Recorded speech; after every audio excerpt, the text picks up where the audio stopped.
MSLI TV، رہنمائی بدلتی دنیا کے لیے۔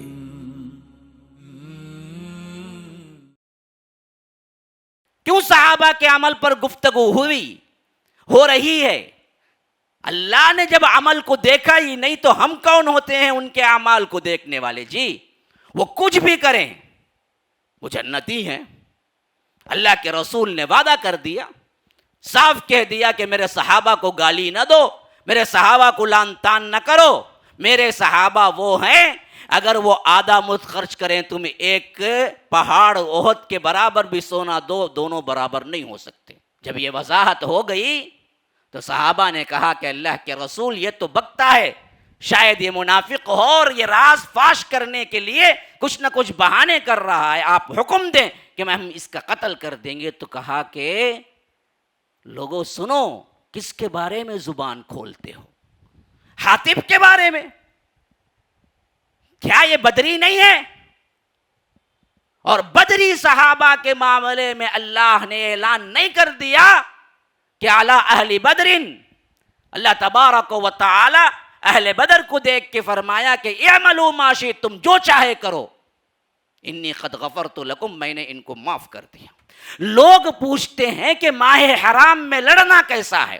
یسألونک عن الشہر الحرام قتال فیہ، اللہ نے کہا قل، اے اللہ کے رسول آپ کہیے، قتال فیہ کبیر، اس میں لڑنا بہت بڑا گناہ ہے، لیکن وصد عن سبیل اللہ، جو لوگ پوچھتے ہیں اور الزام دیتے ہیں میرے نبی کے صحابہ پر، وہ اپنے دامن میں جھانک لیں کہ یہ تو بڑا گناہ ہے لیکن تمہارے گناہ کچھ کم ہیں۔ وصد عن سبیل اللہ، اللہ کے راستے سے روکنا، وکفر بھی، اس سے کفر کرنا، واخراج اہلہ، اور مکے سے صحابہ کو نکالنا، منہ اکبر عند اللہ، اس سے بڑا گناہ ہے اللہ کے نزدیک، والفتنۃ اکبر من القتل، اور فتنہ برپا کرنا قتل سے زیادہ بڑا گناہ ہے جو بدبخت تم کر رہے ہو مشرکین مکہ۔ تمہارے دامن میں ہزار برائیاں رکھ کے تم میرے صحابہ کے دامن میں تلاش کرتے ہو۔ کیا سائیڈ ہے دیکھیے، ہم کو کہتے صحابہ کی سائیڈ مت لو، سیدھے کیا تاریخ میں آیا ہے، حدیث میں آیا ہے، بدبخت جب اللہ نے سائیڈ لی ہے تو میں کیوں نہ لوں؟ اس واسطے کہ صحابہ پر ہی اسلام ٹکا ہوا ہے۔ اگر صحابہ کو مجروح کر دیں، صحابہ کو آپ لعن طعن کر دیں، صحابہ کو آپ جھوٹا ثابت کر دیں، صحابہ کو آپ دنیا دار ثابت کر دیں، صحابہ کو آپ لڑائیاں کرنے والے اور دنیا کو حاصل کرنے والے ثابت کر دیں، پھر تو اسلام اور قرآن نہیں بچے گا، کیونکہ سب سے پہلے گواہ اول صحابہ ہیں۔ انہوں نے کہا کہ یہ اللہ کا قرآن ہے، یہ حدیث ہے، یہ رسول ہے، خبر دینے والے وہی گواہ ہیں۔ گواہ مجروح ہو جائیں تو یاد رکھو پھر مقدمہ ہار جاتا ہے۔ ان الحمد للہ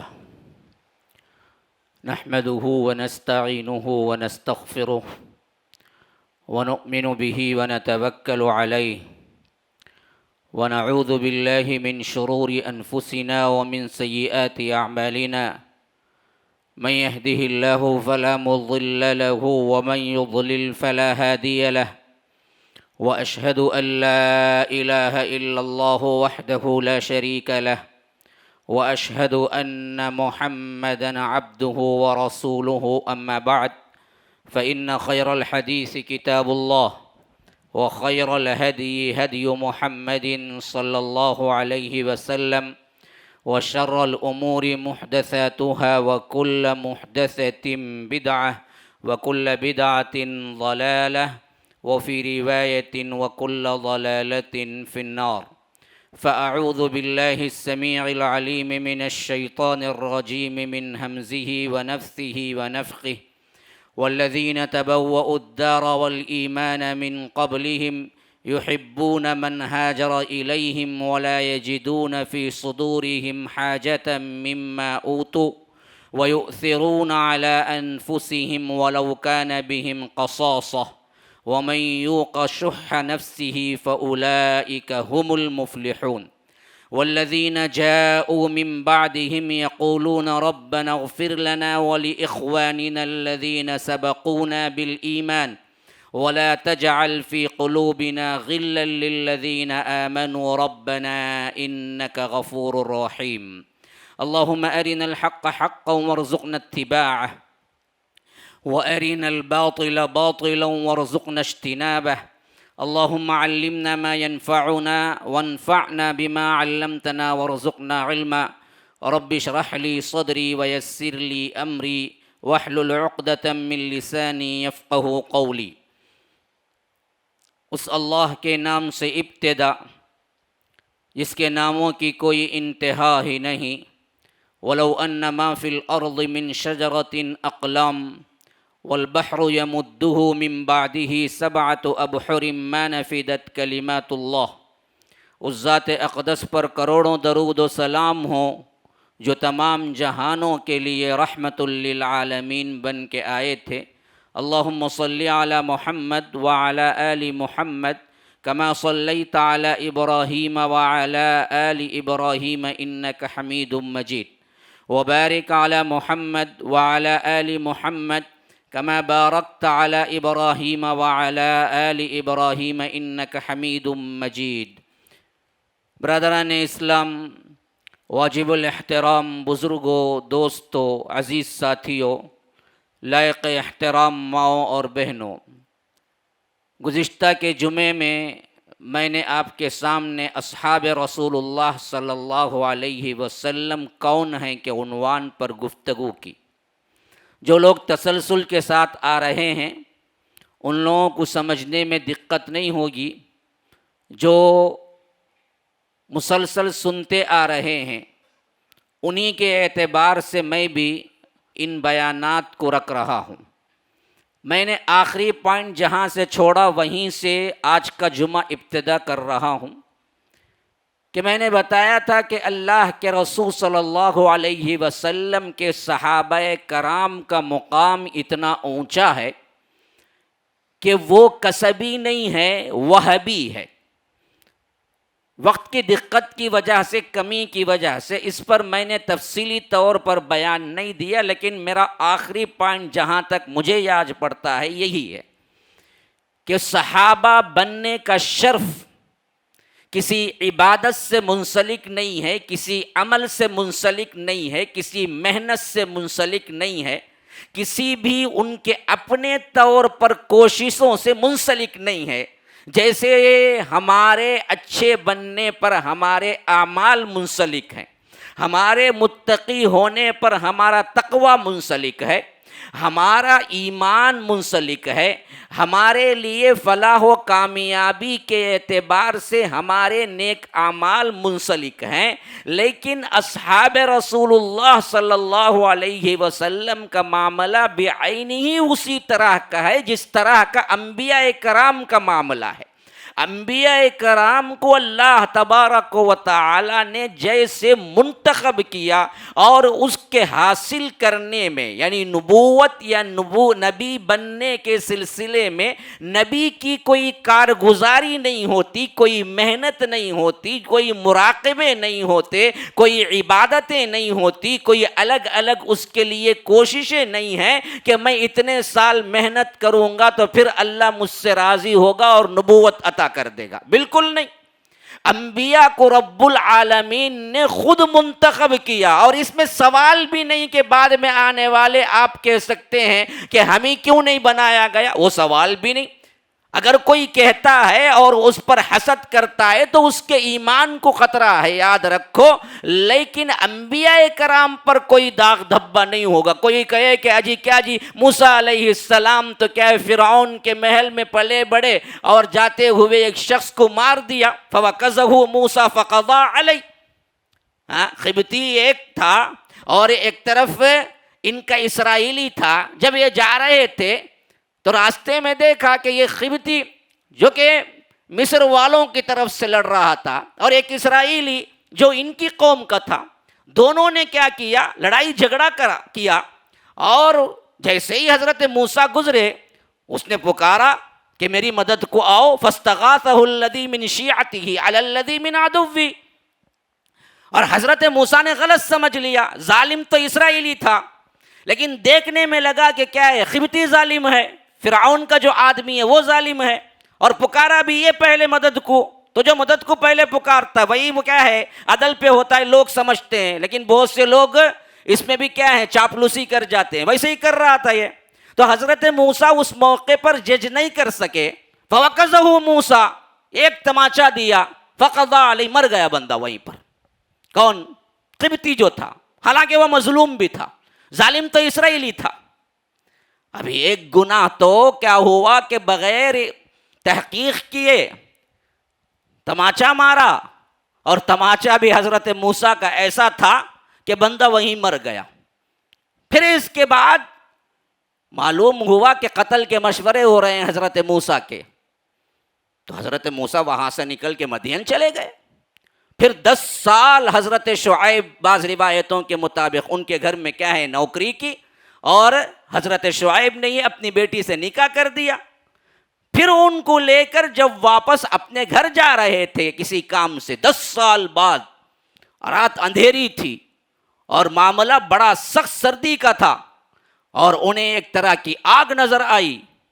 تو انی آنست نارا، کہا کہ میں نے آگ دیکھی ہے. وآتیکم منہا بخبر او اجد علی النار ہدی، کم از کم آگ ہے تو کوئی انسان تو ہوگا، اگر آگ نہ ملے تو کم از کم اس انسان سے میں خبر تو لے لوں گا کہ راستہ بھٹک گیا ہوں، کہ راستہ کہاں جاتا ہے مصر کا. یا نہیں، آدمی نہیں تھا، صرف آگ ہی ہے، تو یہ ٹھنڈک میں آگ کی سخت ضرورت ہے، وہی لے آؤں گا. لیکن جب پہنچے وہاں پر تو اللہ نے پکارا، اتاہا نودی یا موسیٰ انی انا ربک فاخلع نعلیک انک بالوادی المقدس طوی وانا اخترتک فاستمع لما یوحی اننی انا اللہ لا الہ الا انا فاعبدنی واقم الصلاة لذکری ان الساعة آتیۃ اکاد اخفیہا لتجزی کل نفس بما تسعی فلا یصدنک عنہا من لا یؤمن بها واتبع ہواہ فتردی وما تلک بیمینک یا موسیٰ قال هي عصاي اتوكل عليها واهش بها على غنمي ولي فيها مآرب اخرى قال القها يا موسى فالقاها فاذا هي حية تسعى. لمبی گفتگو اللہ تبارک و تعالی ڈائریکٹ کر رہا ہے. نبوت مل گئی، خالی نبوت ہی نہیں ملی، ساتھ میں بھائی کے لیے مدد کی درخواست کی. ہاں، فرمایا میری زبان میں کچھ ایسی چیز ہے کہ میں فصیح تر بات نہیں کر سکتا ہوں. انا افصح منی لسانا، میرا بھائی جو ہے نا وہ بہتر بات کر سکتا ہے، میرے سے زیادہ فصیح ہے. اللہ نے کہا چلو تمہاری دعا پر تمہارے بھائی کو بھی نبوت دے دی. حضرت ہارون کو بھی نبوت مل گئی. حضرت ہارون موقع پر ہے ہی نہیں، اسی واسطے اماں عائشہ پوچھا کرتی تھی بچوں سے کوئز کے طور پر، بتاؤ دنیا میں وہ کون سا بھائی ہے جو اپنے بھائی کو ایسا گفٹ دیا جو دنیا میں اس کے علاوہ کسی نے نہیں دیا. بچے حیران ہو کے پوچھتے تھے وہ کون ہے؟ کہتے تھے وہ حضرت موسیٰ ہیں جو اپنے بھائی کو گفٹ میں نبوت دیا. کوئی ایسا بھائی دنیا میں ہے جو اپنے بھائی کو نبوت جیسی نعمت دے سکے؟ حضرت موسیٰ کی دعا پر ہاں اللہ تبارک و تعالی نے ہارون کو بھی نبی بنا دیا. تو نبوت کسبی نہیں ہے میرے بھائیو، وہبی ہے. یعنی کوششوں، کسب کا مطلب ہے کوشش کرنا، معاش کرنا، کام کرنا، اسے کہتے ہیں کسب. تو کسبی ہے نہیں، یہ پوری عطائی ہے، وہبی ہے. وہاب اللہ کا ایک نام ہے، اسی سے ہے عطا کرنے والا. تو فرمایا کہ اللہ تبارک و تعالی نے جس کو چاہا جب چاہا نبی بنایا. اس معاملے میں کسی کی کوئی نہیں چلتی. رب نے جس کو چاہا، پتا بھی نہیں تھا حضرت ہارون کو میرے بھائی کی دعا ہوگی اور اس دعا پہ مجھے بھی نبی بنا دیا جائے، اللہ نے نبی بنا دیا. بعینہ، اسی طرح یاد رکھو اصحاب رسول اللہ کا معاملہ بھی انبیاء کے بعد سب سے بہترین جماعت کا ہے، اور ان کا انتخاب بھی بالکل وہبی ہے، کسبی نہیں ہے. ان کے آنے کے بعد آج کوئی بندہ نعرہ لگاتا ہے کہ میں 60 سال صرف عبادت کروں گا، میں 50 سال صرف روزے رکھوں گا، میں 40 سال صرف جہاد میں لگاؤں گا، تب کہیں جا کے مجھے صحابیت کا درجہ مل جائے گا. تو ہم کہیں گے بے وقوف، یہ کسبی نہیں، اب کوئی صحابی بن نہیں سکتا. صحابی کا بننا انتخاب عمل کی بنیاد پر ہے ہی نہیں. عطا کی بنیاد پر ہے. اللہ نے جس کو جب چاہ اس زمانے میں پیدا کیا اور ان کو ایمان کی دولت نصیب کیا, پھر اس ایمان پر قائم رکھا مرتے دم تک, اور اس پر وفات ہو گئی, تو یاد رکھو پھر وہ بقیہ انسانوں میں سے اتنے ممتاز ہیں, اتنے ممتاز ہیں, اتنے ممتاز ہیں. بخاری کی روایت کے مطابق فرمایا کہ یاد رکھو لوگو, میرا صحابی اگر صرف ایک مد یا مد سے بھی آدھا مد صدقہ کرے, اور تم لوگ احد پہاڑ کے برابر بھی صدقہ کرو, کہ میرے صحابی کے آدھے مد کا صدقہ تمہارے احد پہاڑ کے صدقے کے برابر نہیں ہو سکتا, اس کا ثواب اس سے زیادہ ہے. احد پہاڑ کبھی دیکھا ہے تم نے؟ احد پہاڑ جاؤ جا کے دیکھو کبھی. احد پہاڑ اتنا سونا, ہاں آپ اللہ کی راہ میں دیں لیکن وہ ثواب آپ کو مل نہیں سکتا جو ثواب میرا صحابی ایک مد, ایک پیالہ ہے, ایک اگر کیا پیمانہ ہے, مد جو کہ اس وقت مدینے میں ہوتا تھا, ایک مد کے برابر یا آدھے مد کے برابر جو خرچ کرے گا, یعنی میرے صحابی نے کیا کیا, ایک مد یا آدھا مد گھیوں اللہ کی راہ میں دیا, گھیوں, اور تم ایک پہاڑ اتنا سونا اللہ کی راہ میں دیے.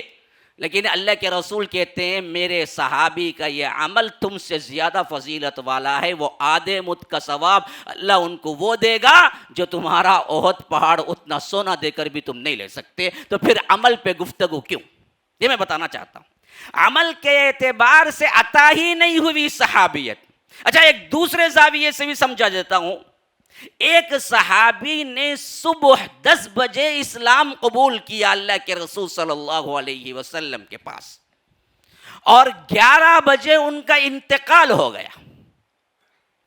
ایک نماز کا وقت نہیں آیا, ایک صوم کا وقت نہیں آیا, ایک عبادت کا وقت نہیں آیا, اور وہ کوئی عبادت کر ہی نہیں سکے, صرف اور صرف اسلام قبول کیا, اللہ کے رسول کو دیکھے اور 1 گھنٹے میں وفات پالی. اللہ کی قسم وہ پوری دنیا کے اماموں سے, زاہدوں سے, متقی لوگوں سے, امام بخاری سے, امام مسلم سے, امام ترمذی سے, امام ابن ماجہ سے, امام دارمی سے, امام دار القطنی سے, امام ابو حنیفہ سے, امام مالک سے, امام شافعی سے, امام احمد ابن حنبل سے, ابن سیرین سے, اسی طرح تمام تابعین سے, تمام تابع التابعین سے, متقیوں سے, پرہیزگار سے بہتر ہے, اور اس کو جنت کا وعدہ ہے. بقیہ کے لیے کوئی جنت کا وعدہ نہیں.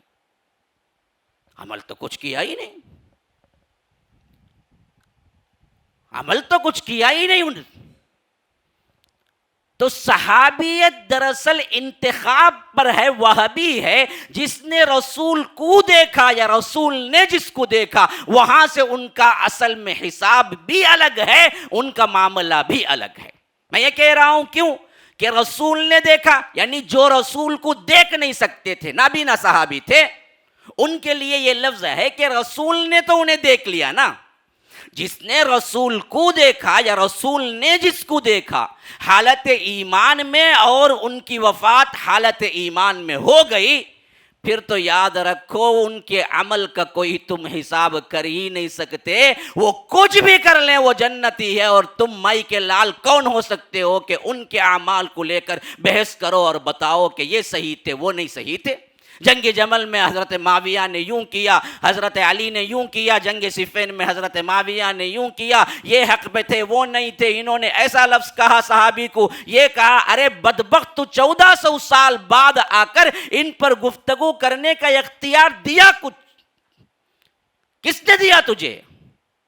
کیوں صحابہ کے عمل پر گفتگو ہو رہی ہے؟ اللہ نے جب عمل کو دیکھا ہی نہیں تو ہم کون ہوتے ہیں ان کے اعمال کو دیکھنے والے؟ جی وہ کچھ بھی کریں وہ جنتی ہیں. اللہ کے رسول نے وعدہ کر دیا, صاف کہہ دیا کہ میرے صحابہ کو گالی نہ دو, میرے صحابہ کو لعن طعن نہ کرو, میرے صحابہ وہ ہیں اگر وہ آدھا مد خرچ کریں تم ایک پہاڑ احد کے برابر بھی سونا دو, دونوں برابر نہیں ہو سکتے. اسی سلسلے میں ایک اور بات بھی آپ کو بتا دوں. غلطیاں صحابہ سے ہوئی ہیں, بالکل ہوئی ہیں, اس میں ہم کو دو رائے نہیں ہے. نبی کی طرح صحابہ معصوم نہیں ہیں، معصوم تو نبی ہیں، ہاں صحابہ سے غلطیاں نہیں ہوئی ہیں اس کا دعویٰ نہیں ہے وہ اہل سنت والجماعہ کا عقیدہ۔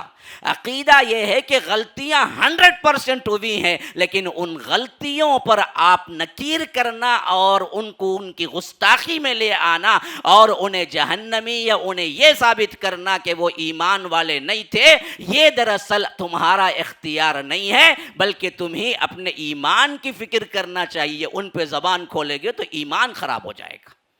آج بہت سے نیٹ پہ بیٹھے ہوئے ڈاکو نوجوانوں کو یہ مغالطہ دینے کی کوشش کر رہے ہیں کہ حضرت معاویہ نے حضرت علی سے جنگ کر کے جہنم کا راستہ اختیار کر لیا، حضرت عمار حضرت علی کی طرف سے شہید ہو کر دراصل حضرت معاویہ کو جہنمی بنا دیا۔ دیکھو جی بخاری کی حدیث ہے، ارے بدبخت، ان کے عمل سے حساب لینا دینا ہی نہیں ہے، اصل معاملہ تو ان کی صحابیت کا ہے، وہ کچھ بھی کر لے وہ جنتی ہیں، اور تجھے کوئی اختیار نہیں کہ تو دراصل ان پر زبان درازی کرے۔ یاد رکھو، اس سلسلے میں ایک اہم ترین واقعہ یاد رکھو۔ حاطب ابن ابی بلتہ نام کے ایک صحابی ہیں، بڑے اونچے صحابی، بدری صحابی، نام ہے حاطب ابن ابی بلتہ۔ فتح مکہ کا موقع تھا جب معلوم ہوا کہ مشرکین مکہ نے عہد کو توڑ دیا، اور اگریمنٹ کیا ہوئی تھی ہمیں نہ سیرت معلوم، نہ تاریخ معلوم، نہ اللہ کے رسول صلی اللہ علیہ وسلم کے بارے میں جانکاری معلوم، نہ قرآن معلوم۔ سمجھانے کے لیے بہت مشکل ہوتی ہے، جو بات اشاروں سے سمجھا سکتے ہیں لیکن آپ کے لیے کھول کے بیان کرنے میں 15-20 منٹ نکل جاتے ہیں، کیونکہ ہم کبھی پڑھتے نہیں ہیں، نہ پڑھنے کی طرف راغب ہوتے ہیں، نہ اسلام کو سمجھنا چاہتے ہیں، نہ سمجھ کر عمل کرنا چاہتے ہیں۔ ہماری روٹین کی لائف ہے، بس جمعہ آ گیا، جانا ہے کچھ دیر پہلے، خطبہ بھی ہے آج، 5-10 منٹ پہلے پہنچ جائیں اور وہاں سے کیا کریں، نماز پڑھ کے نکل جائیں۔ تو اصل اگریمنٹ یہ ہوا تھا کہ 10 سال تک ہم آپس میں جنگ نہیں کریں گے، اور اس اگریمنٹ کو توڑ دیا۔ مشرکین آگے بڑھ کر جنگ کر چکے، اللہ کے رسول کو معلوم ہو گیا، اللہ کے رسول نے اندر سے اندر ہی تہیہ کر لیا کہ اب ہم دراصل لشکر لے کے ان پر حملہ کریں گے۔ لشکر تیار ہو رہا تھا، لیکن کسی کو معلوم نہیں تھا کہ کہاں جانا ہے، کب حملہ کرنا ہے۔ یہ بہت بڑا جنگی اور حکومت کا راز تھا، لیکن حاطب ابن ابی بلتہ سے ایک غلطی ہو گئی اس معاملے میں۔ ان کے خاندان والے ابھی مکے میں تھے، تو انہوں نے لیٹر لکھ دیا خفیہ طور پر۔ ایک وہ سفر کرنے والی عورت جو ہمیشہ ادھر ادھر ہوتی رہتی تھی، اس کو ہائر کیا اور اسے یہ چٹھی دے دی، معاوضہ طے کر دیا، کہا کہ خفیہ طور پر مکے والوں میں میرے گھر والوں کو پہنچا دو بات کہ اللہ کے رسول مکے پر حملے کی تیاری کر رہے ہیں، کبھی بھی حملہ ہو سکتا ہے، اس واسطے ہوشیار رہو۔ جنگی راز فاش کر دینے کا عمل غداری کہلاتا ہے، اور اس غداری کے عمل سے قتل واجب ہو جاتا ہے، حکومتیں بھی بخش نہیں سکتی۔ یہ تو اللہ کے رسول صلی اللہ علیہ وسلم کی حکومت اور شریعت کا مسئلہ تھا۔ اب وہ عورت لے کے چلی، اللہ کے رسول کو وحی کے ذریعے معلوم ہو گیا، حضرت حاتب نے خفیہ طور پر پیغام بھیجا مکے والوں کو کہ اللہ کے رسول حملے کے لیے آ رہے ہیں۔ تو اللہ کے رسول صلی اللہ علیہ وسلم حضرت علی کو بلایا اور کہا کہ علی، تم تیز رفتار گھوڑے لے کے پہنچو اور اس عورت کو پکڑو، وہ دراصل فلاں جگہ تم کو ملے گی، اس کے پاس وہ ہو پیغام ہے حاتب کا، لے کے آنا میرے پاس۔ بالکل وہی مقام پر جہاں اللہ کے رسول نے بتایا تھا صلی اللہ علیہ وسلم، وہ عورت مل گئی۔ حضرت علی نے کہا کہ نکالو چٹھی جو پیغام لے کے تم جاؤ۔ انہوں نے کہا کہ کئی کا پیغام، کہاں کا پیغام، کہاں کی چٹھی، کچھ نہیں ہے میرے پاس، ہونا تو میرا سامان تلاشی لے لو، کوئی چیز نہیں ہے۔ تو صاف مکر کر گئی۔ حضرت علی نے جب دیکھا کہ سب سامان کہیں بھی کچھ نہیں ملا، لیکن اللہ کے رسول صلی اللہ علیہ وسلم کے قول پر پختہ یقین تھا، اب وہ حضرت علی جلال میں آ گئے۔ انہوں نے کہا کہ اللہ کی قسم تم نکالو یا نہیں تو میں زری نہ کروں گا تمہیں ننگا کرنے پر بھی، کیونکہ میرے رسول نے کہا ہے کہ تمہارے پاس چٹھی ہے. اللہ کے رسول صلی اللہ علیہ وسلم کی بات غلط نہیں ہو سکتی, تمہارے پاس ہے. جب دیکھا کہ حضرت علی کے تیور بالکل بدلے ہوئے ہیں تو ڈر کے مارے اس نے اپنا چونڈا کھولا اور اندر سے بالوں میں سے وہ چٹھی نکال کے دی کی کہا کہ یہ ہے حاتب نے ہم کو دیا. اب وہ چٹھی پہ لکھا ہوا تھا کہ دیکھو اللہ کے رسول حملے کے لیے آ رہے ہیں. چٹھی لے کے سب صحابہ غضبناک اللہ کے رسول صلی اللہ علیہ وسلم کے پاس پہنچے تو اللہ کے رسول صلی اللہ علیہ وسلم نے جب چٹھی پہ یہ پیغام پڑھا کہ راز کی بات کو مشرکین کی طرف بھیجنے کا اور افشا کرنے کا الزام اور ساتھ میں اتنا بڑا دھوکہ, بعض صحابہ تو کہا کہ اللہ کے رسول حاتب منافق معلوم ہوتا ہے, حکم دے کہ اس کی گردن اڑا دیں. اللہ کے رسول صلی اللہ علیہ وسلم نے کہا کہ حاتب کو بلاؤ. حضرت حاتب رضی اللہ عنہ آئے, کہا کہ کیا تم نے یہ لیٹر نہیں لکھا؟ کہا کہ ہاں اللہ کے رسول میں نے لکھا. کہا کہ کیوں ایسا کیا؟ کہا کہ اللہ کے رسول میرا پرسان حال مکے میں کوئی نہیں ہے, میرا خاندان وہاں ہے جہاں پر کوئی میرا اپنا نہیں ہے. میں یہ احسان کرنا چاہا کہ کل اگر کچھ ہو جائے اور قریش کے لوگ میرے خاندان کو پکڑ لیں تو میں نے جو احسان ان پر کیا ہے کہ میں نے پہلے ہی بتا دیا آپ کے حملے کا, تو اس احسان کے بدلے شاید قریش میرے خاندان والوں کو نہ ماریں بلکہ مجھے میرے خاندان کے ساتھ واپس کر دیں. بس مجھے میرے خاندان کو بچانے کی فکر تھی, اس کے علاوہ میری نیت یہ نہیں تھی کہ میں آپ کے راز کو فاش کروں. میری کوئی غلطی یہ نہیں تھی, میں اسلام سے منحرف نہیں, میں منافق نہیں ہوں. جب یہ وضاحت ہو گئی تو صحابہ نے کہا کہ اللہ کے رسول یہ تو بکتا ہے, شاید یہ منافق ہو اور یہ راز فاش کرنے کے لیے کچھ نہ کچھ بہانے کر رہا ہے, آپ حکم دیں کہ ہم اس کا قتل کر دیں گے. تو کہا کہ لوگوں سنو, کس کے بارے میں زبان کھولتے ہو؟ حاتب کے بارے میں. کیا یہ بدری نہیں ہے؟ اور بدری صحابہ کے معاملے میں اللہ نے اعلان نہیں کر دیا کہ اعلی اہل بدر, اللہ تبارک و تعالی اہل بدر کو دیکھ کے فرمایا کہ اعملوا ما شئتم, جو چاہے کرو, انی قد غفرت لکم, میں نے ان کو معاف کر دیا. اعمال پر کوئی محاسبہ ہی نہیں. کہا کہ حاتب کے بارے میں زبان کھولتے ہو؟ حاتب بدری ہیں, اور حاتب ابن ابی بلتا کے بارے میں اللہ نے اعلان کر دیا کہ بدر میں جو جو آئے ہم ان سے کوئی باس پرس نہیں کریں گے. اعملوا ما شئتم, جو چاہے تم کرتے رہو, تمہارے اعمال پر کوئی باس پرسی نہیں ہے. ہم نے اعلان کر دیا ہے کہ تمہاری مغفرت ہو گئی.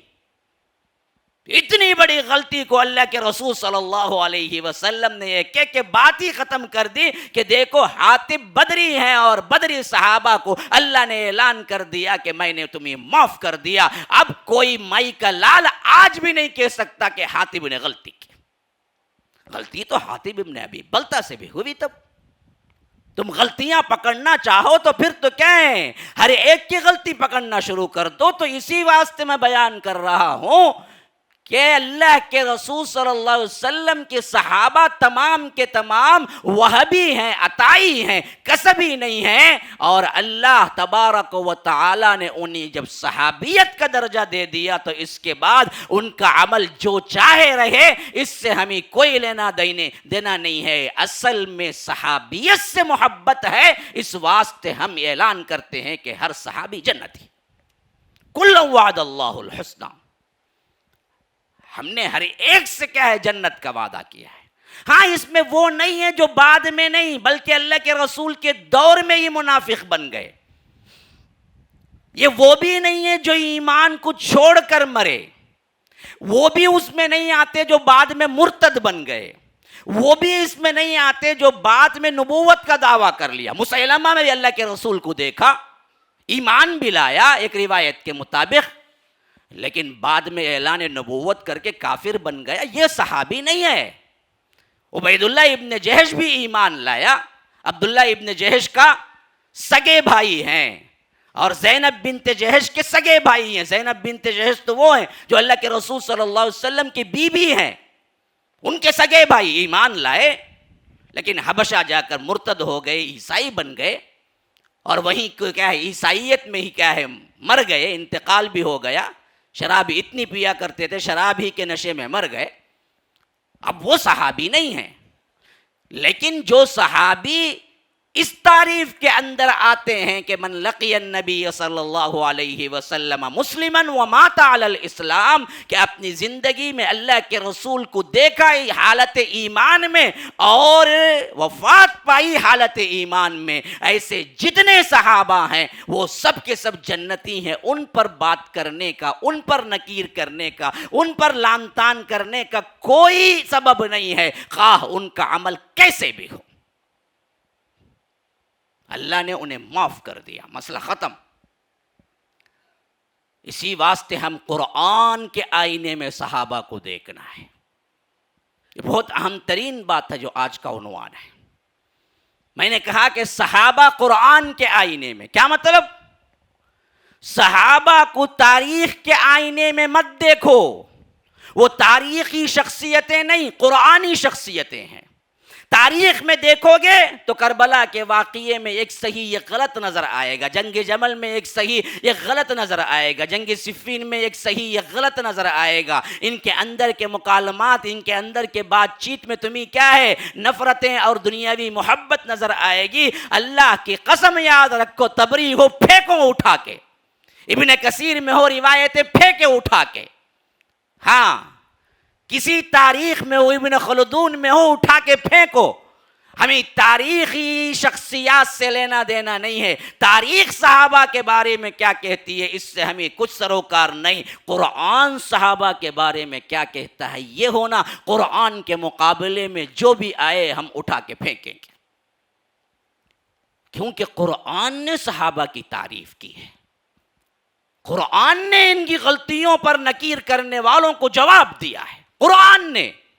یہ تو میں نے حدیث کا واقعہ بتایا حاطب ابن ابی بلتہ کا، قرآن میں کئی جگہ جب مشرکین نے صحابہ پر لعن طعن کی، مشرکین نے ان کے اعمال پر دراصل پکڑا، اللہ نے آسمان سے وحی اتار دی کہ یہ میرے نبی کے صحابہ ہیں، تم زبان مت کھولو، تم اپنے دامن میں جھانک کے دیکھ لو۔ میں آؤ آپ کو قرآن کی شخصیتیں بتاتا ہوں کیسے۔ جمادی الاخری کا آخری دن تھا، دیکھیے 4 مہینے حرام مہینے ہیں جس میں جنگ نہیں کرنا چاہیے، یہ جاہلیت میں بھی تھے، اسلام نے بھی اس کو باقی رکھا۔ 3 تو مل کے آتے ہیں، ہاں ذوالقعدہ، ذوالحج، محرم، یہ تینوں مل کے آتے ہیں، اس میں جنگ نہیں کرنا چاہیے، ہمیشہ ہی نہیں کرنا چاہیے، لیکن اس میں خاص احترام ہے، حرام مہینے۔ اور ایک اس میں سے رجب ہے، رجب جو اکیلا آتا ہے، جمادی الاولی، جمادی الاخری، رجب ایک اکیلا آتا ہے۔ تو اصل کیا تھا، اخری جمادی الاخری کا آخری دن تھا، یوں سمجھیے کہ چاند رات تھی۔ اللہ کے رسول صلی اللہ علیہ وسلم نے ایک لشکر کو بھیجا کہ فلاں جگہ دراصل تم کیا کرنا ہے، گھات لگانا ہے، اور مشرکین کافرین یہ بھی دراصل وہاں سے گزرنے والے ہیں، ہماری جاسوسی کرنے والے ہیں، اگر ایسا دیکھا تو اس قافلے کو پکڑ کے لے آنا۔ اب یہ لوگ نکلے اور وہاں پر بات یہ ہوئی کہ وہ لوگ جب پکڑنے پہ آگے بڑھے تو مشرکین مکہ کی طرف سے بھی تیر شروع ہو گئے، اور مجبوراً ان لوگوں نے بھی تیر برسانا شروع کیا، اور ان میں 2 مرے اور کئی قید میں آ گئے۔ وہ رات میں ہوا تھا، اور وہ رات جمادی الاخری کے بعد 1 رجب کی تھی جو حرام مہینہ ہے۔ اب اللہ کے رسول صلی اللہ علیہ وسلم کے پاس آ گئے، اللہ کے رسول صلی اللہ علیہ وسلم نے پہلے یہ پوچھا کہ میں نے تو کیا ہے حملے کا حکم تمہیں نہیں دیا؟ کہا کہ اللہ کے رسول ہاں حملہ تو نہیں کرنا تھا، لیکن ان لوگوں نے زیادتی کی اور حملہ کرنا پڑا، اور ایک مرا، اور ساتھ میں قیدی بھی آئے تو ہم لے کے آ گئے۔ لیکن معاملہ کیا ہوا کہ بہت جلد پھیل گیا اطراف و اکناف میں، اور مشرکین مکہ نے یہ دعویٰ شروع کر دیا کہ بھائی یہ کیسا نبی ہے، حرام مہینے میں بھی کیا ہے ان لوگوں کے پاس حرمت نہیں ہے، حرام مہینے میں بھی یہ لڑائی کرتے ہیں، جبکہ یہ تو کیا ہے کم از کم حرام مہینے میں جاہلیت میں تو رکتے تھے، اور یہ لوگ بڑے امن پسند کہنے کے باوجود بھی حرام مہینے میں بھی جھگڑا کرتے ہیں، کیونکہ رجب کا وہ پہلا دن تھا اور صحابہ کو معلوم نہیں تھا، وہ جمادی الاخری کا آخری دن سمجھ رہے تھے۔ چاند نکل آیا، رات کا معاملہ تھا، اندھیرا تھا، صحابہ سے غلطی ہو گئی اور یہ لوگ چیخنے چلانے لگے۔ ان کے اپنے ہزار کرتوت ہوں لیکن چھپا لیتے ہیں، لیکن ہمارے ہوں تو آج بھی یاد رکھو میڈیا بڑا چیخ چیخ کے کہتا ہے، یہ دیکھو ایسا ہو گیا، یہ دیکھو ایسا ہو گیا۔ ہمارے ساتھ بھی آج تک یہی سلوک ہو رہا ہے، ہم آہ بھی کرتے ہیں تو ہو جاتے ہیں بدنام، وہ قتل بھی کرتے ہیں تو چرچا نہیں ہوتا۔ ہمارے سے کچھ غلطی ہو گئی اور وہ دانستہ نہیں نادانستہ طور پر ہی ہو گئی، پورا میڈیا چیخ اٹھتا ہے کہ یہ دیکھو جی یہ کیا ہو گیا، یہ کیا ہو گیا، یہ مسلمان دیکھو اس کا نام دیکھو۔ وہی دوسرا کوئی کرتا ہے تو نہ مسلمان بولتا ہے، نہ ہندو بولتا ہے، نہ کچھ اور بولتا ہے فلاں انسان، اس وقت اس کا نام لیتا ہے۔ لیکن مسلمان کرتا ہے تو نیوز میں آتا ہے کہ فلاں عبداللہ نے یہ کیا، تاکہ معلوم ہو جائے کہ یہ مسلمان ہے۔ تو آج تک بھی میڈیا اسی ڈوغلی پالیسی پر ہے۔ یہی معاملہ اس وقت بھی ہوا تھا مشرکین مکہ کا، انہوں نے یہ کیا کہ یہ لوگ بڑا امن کا نعرہ لگاتے ہیں، لیکن حرام مہینے میں بھی ان لوگوں نے کیا کیا، ہمارے بندے کو مار دیا۔ حالانکہ اللہ کے رسول اس سے راضی نہیں تھے، لیکن یہ غلطی تھی جو صحابہ سے ہو گئی۔ اللہ کے رسول بھی ناراض تھے، حتیٰ کہ کہتے ہیں کہ جو صحابہ اس غزوے میں شریک تھے اپنے منہ چھپا کے نماز کو آتے تھے اور منہ چھپا کے چلے جاتے تھے، کیونکہ انہیں اتنا درد تھا کہ کیا ہے، اب لوگ پوچھتے ہیں تو ہم کیا جواب دیں گے کہ رجب میں ہم نے کیا لڑائی کی، جبکہ رجب حرام مہینہ ہے۔ لیکن رب العالمین یہ نہیں پسند کیا کہ اللہ کے رسول کے صحابہ پر نکیر کی جائے، تان کیا جائے، حالانکہ غلطی بھی تھی، اتفاقی تھی۔ اللہ نے کچھ ہی دنوں پر ان کی برات نازل کر دی اور یہ آیت اتار دی سورہ بقرہ کے اندر 217 آیت نمبر، جا کے پڑھ لینا، صحابہ کی مدح اس سے بڑی کوئی نہیں ہو سکتی، قیامت تک کے لیے رکھ دیا۔ کہا کہ یسألونک عن الشہر الحرام قتال فیہ قل قتال فیہ کبیر وصد عن سبیل اللہ وکفر بہ والمسجد الحرام واخراج اہلہ منہ اکبر عند اللہ والفتنۃ اکبر من القتل۔ اللہ تبارک و تعالی نے اعلان کر دیا ساتوں آسمانوں۔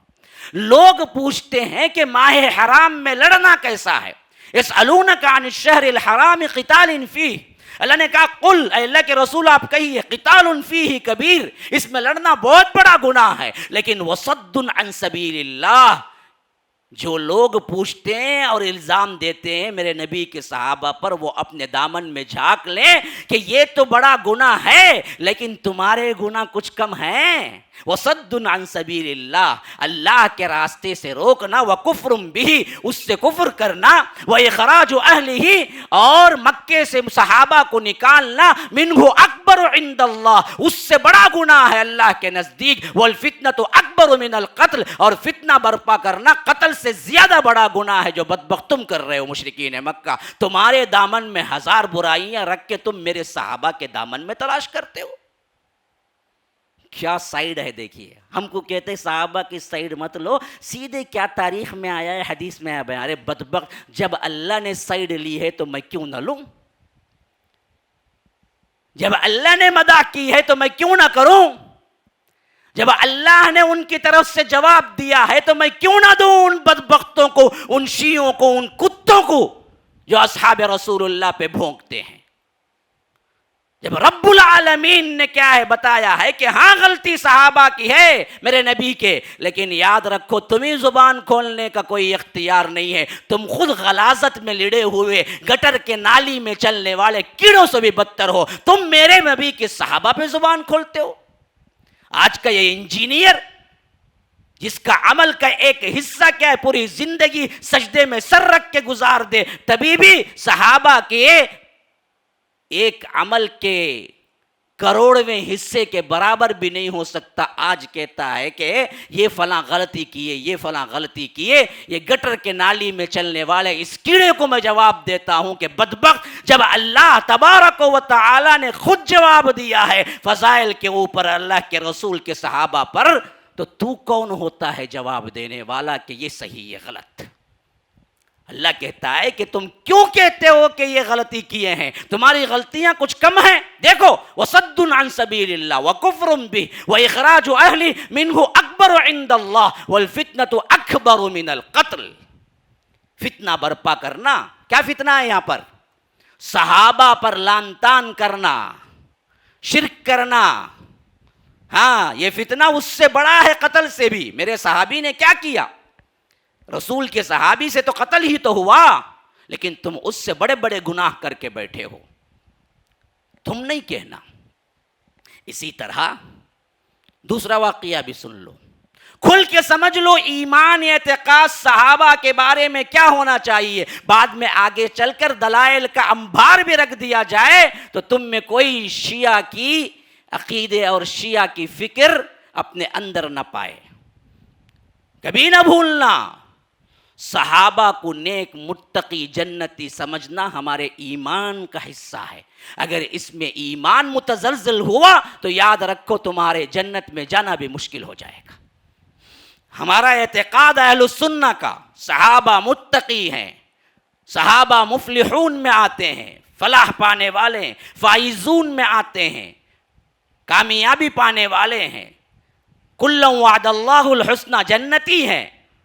اگر ان میں تمہارے ذہن کے اندر کچھ خلل واقع ہوا اور تم نے کسی کی باتوں میں آ کر یہ سمجھا کہ یہ دراصل جہنم بھی جا سکتے ہیں، اس نے فلاں غلطی کی، فلاں کو مارا، ایسا ہوا ویسا ہوا، تو یاد رکھو پھر تمہارے جنت میں جانے کا سوالیہ نشان بن جاتا ہے. کہنے والا کوئی دلیل لے آئے، قرآن کے مقابلے میں کوئی دلیل نہیں ہے. دوسرا واقعہ بھی سن لو، غزوہ احد کا واقعہ تھا. ایک وقت ایسا بھی آیا جس میں مشہور ہو گیا کہ اللہ کے رسول صلی اللہ علیہ وسلم قتل ہو گئے.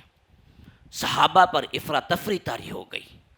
کسی کو سمجھ نہیں آ رہا تھا کہ کریں تو کیا کریں. اور ادھر سے خالد ابن الولید جو اس وقت کفار کی طرف سے تھے، 200 سواروں کو لے کر حملہ کر دیا تھا. اور حملہ اس قدر شدید تھا کہ صحابہ یوں پیٹھ پر ان پر کیا ہے مار پڑ رہا تھا، سامنے نظر نہیں آ رہا تھا دشمن، پیچھے سے کیا ہے مار ہو رہی تھی. اس واسطے کسی کو سمجھ نہیں آ رہا تھا کہ کیا کریں. اپنے ہی کو قتل کر دیے کئی. اور ایسی افراتفری کا عالم مچا کہ کسی کو سمجھ نہیں آیا کہ کئیوں نے میدان ہی کو چھوڑ دیا، مدینے کی طرف نکل گئے. یاد رکھو میدان جنگ سے بھاگنا سب سے بڑا گناہ ہے شریعت میں. ہاں، بڑے بڑے گناہوں میں سے ایک گناہ میدان جنگ سے بھاگنا ہے. اگر میدان جنگ سے کوئی بھاگا تو اللہ تبارک و تعالی نے کہا کہ اس کا ٹھکانہ ہمیشہ جہنم ہے. ہاں، سورہ انفال کے اندر رب العالمین نے صاف طور پر کہا جو کوئی میدان جنگ سے بھاگتا ہے اس کا ٹھکانہ جہنم ہے. میدان جنگ سے بھاگ گئے. اور اس میں کون تھے معلوم ہے؟ بڑے بڑے صحابہ میں سے حضرت عثمان بھی تھے بھاگنے والوں میں. یاد رکھو، عثمان اس وقت افراتفری کا عالم ایسا تھا کہ وہ بھی میدان چھوڑ کے بھاگ گئے. یہاں تک کہ رسول نے بعد میں پکارا کہ لوگوں ادھر آؤ ادھر آؤ، کہاں بھاگ کے جاتے؟ والرسول یدعوکم فی اخراکم، اللہ خود کہتا ہے سورہ آل عمران کے اندر، رسول تمہیں پیچھے سے پکار رہا تھا. یعنی رسول سے آگے تم میدان چھوڑ کر مدینے کی طرف بھاگ رہے تھے. رسول دیکھ کے پکارا کہ نا نا نا نا، وہاں نہ جاؤ، یہاں میں ہوں، یہاں. والرسول یدعوکم فی اخراکم فاصابکم غما بغم لکی لا تحزنوا علی ما فاتکم ولا ما اصابکم، کہ تم پر غم نازل ہو رہا تھا، پریشانی پر پریشانی اتر رہی تھی اللہ تعالیٰ کی طرف سے. غمم بغم لکی لا تحزنوا، اللہ نے یہ کچھ بھی تمہارے ساتھ یوں کیا کہ تاکہ تمہیں جب کبھی غم ہو جائے، جب کبھی مصیبتیں پڑے تو تم کمزور نہ ہو جاؤ اپنے آپ میں. اللہ نے تمہیں آزمانا چاہا. لکی لا تحزنوا علی ما فاتکم ولا ما اصابکم، جو چھوٹ جائے، اب جو مصیبت آئے اس پر ثابت قدمی سے کھڑنا ہے، اس واسطے اللہ نے اس وقت تمہیں شکست کا منہ دکھایا. اب اس کے بعد لڑائی ختم ہو گئی. جو لوگ اس وقت ثابت قدم رہے اور جو لوگ میدان کے اندر رہے، دن مندھن لگایا، ان لوگوں کی زبانوں سے نکل گیا کہ تم نے میدان چھوڑ دیا. بعض صحابہ کو انہوں نے کہہ دیا کہ آپ تو وہ ہیں جو بھگوڑے ہیں، میدان چھوڑ کے بھاگ کر تم نے تو کیا بہت بڑی غلطی کی ہے. اللہ تبارک و تعالی کو یہ ادا پسند نہ آئی. رب العالمین نے ساتوں آسمانوں پر سے نازل کر دی مدح کے طور پر کہ دیکھو میرے نبی کے صحابہ کی غلطی کو ایشو نہ بنانا، لوگوں کو کہہ کر اپنی ذہنیتوں کو تبدیل خراب نہ کرنا. یہی کام کر رہا ہے بیٹھ کے. جب دیکھا کہ صحابہ پر نکیر ہو رہی ہے، اللہ نے آیت اتاری اسی کے ساتھ کہ یوم التقى الجمعان. دیکھو جس دن دو جماعتیں ملاقات کی ہے، مٹبھیڑ ہوئی ہے، جنگ ہوئی ہے، جنگ احد میں، انما استزلهم الشیطان ببعض ما کسبوا، بعض ان کے گناہوں کی وجہ سے شیطان نے انہیں پھسلا دیا، یہ میدان چھوڑ کے بھاگ گئے، غلطی ہوئی ان سے. صاف اللہ نے ڈکلیئر کیا ہے قرآن کے اندر، سورہ آل عمران سورہ نمبر 3 آیت نمبر 155. جاؤ جا کے پڑھو.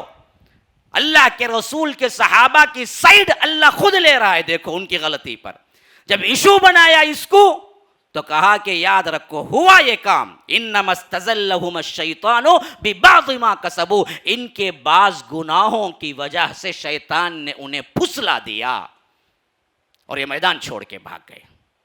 لیکن یاد رکھو اب تم ان کو بول سکتے ہو، تانا دے سکتے ہو، غلطی ان کو کیا ہے بتا سکتے ہو؟ نہیں. وَلَقَدْ عَفَا اللَّهُ عَنْهُمْ، تحقیق کہ اللہ نے ان کو معاف کر دیا، بری کر دیا. مسئلہ ختم. آج کوئی نہیں بول سکتا کہ حضرت عثمان بھگوڑے تھے جو غزوہ احد میں بھاگ گئے. کوئی بولے گا تو یاد رکھو اپنا ایمان خطرے میں اور اپنا ٹھکانہ جہنم میں بنائے گا، کیونکہ رب نے اعلان کر دیا کہ ہوئی غلطی لیکن میں ہوں معاف کرنے والا. جب میرا خود معافی نامہ مل گیا تو پھر تم کون ہوتے کہ ان کی غلطیاں نکالنے والے. وَلَقَدْ عَفَا اللَّهُ عَنْهُمْ إِنَّ اللَّهَ غَفُورٌ حَلِيمٌ. بے شک اللہ تبارک و تعالی بڑا مغفرت کرنے والا اور حلیم ہے، بردبار ہے. اسی واسطے یاد رکھو آج تک شیعی بدبخت حضرت عثمان کو کہتے ہیں یہ بھگوڑے ہیں، انہوں نے میدان چھوڑ کے کیا ہے غزوہ احد میں بھاگ گئے تھے.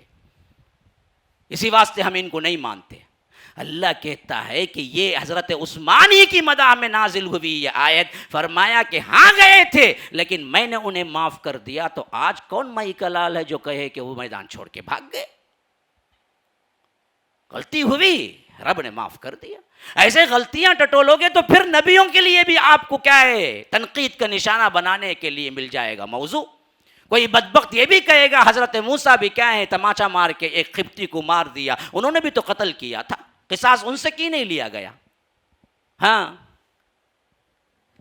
حضرت موسیٰ نے نہیں مارا تھا ایک آدمی کو، ابھی میں نے بیان کیا تھا. پھر تو نبی بھی نہیں بچیں گے، ان پر بھی تنقید ہوگی.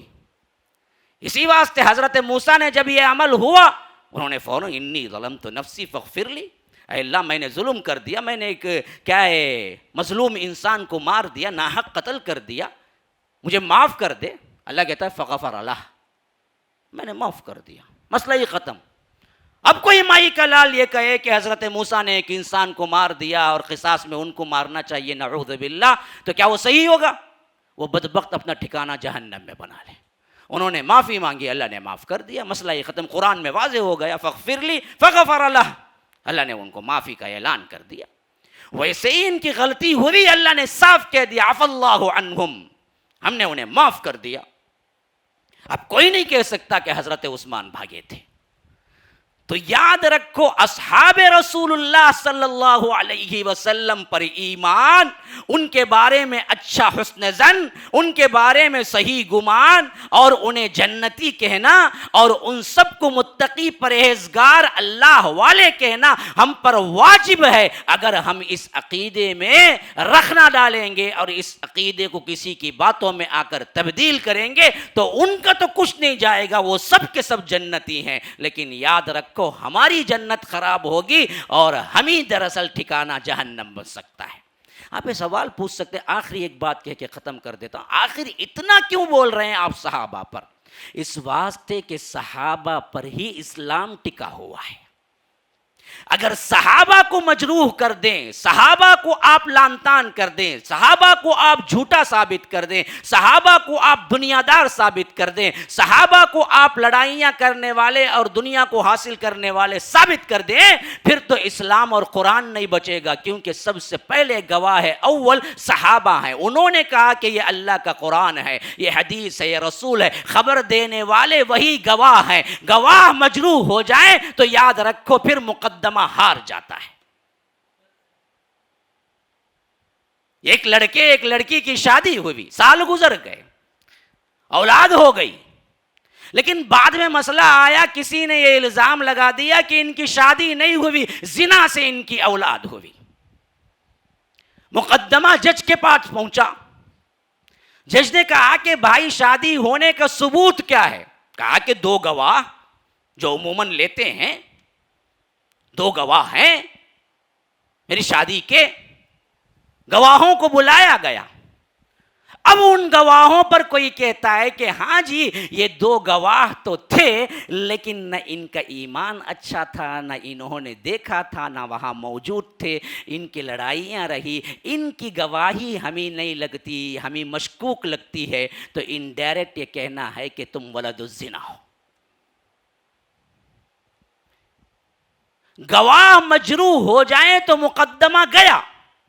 صحابہ گواہ ہیں اسلام کے، ان پر اگر لگاؤ الزام، ان پر ثابت کرو یہ جھوٹے ہیں، یہ غلط ہیں، یہ دنیا دار ہیں، پھر تو اسلام گیا۔ تو ہر ایک یہی کہے گا کہ جو انہوں نے پیش کیا اسے آج تم اسلام اور قرآن کہتے ہو، وہی اچھے نہیں تھے، تو پھر قرآن ثابت کیسے ہوا، پھر رسول ثابت کیسے ہو گیا؟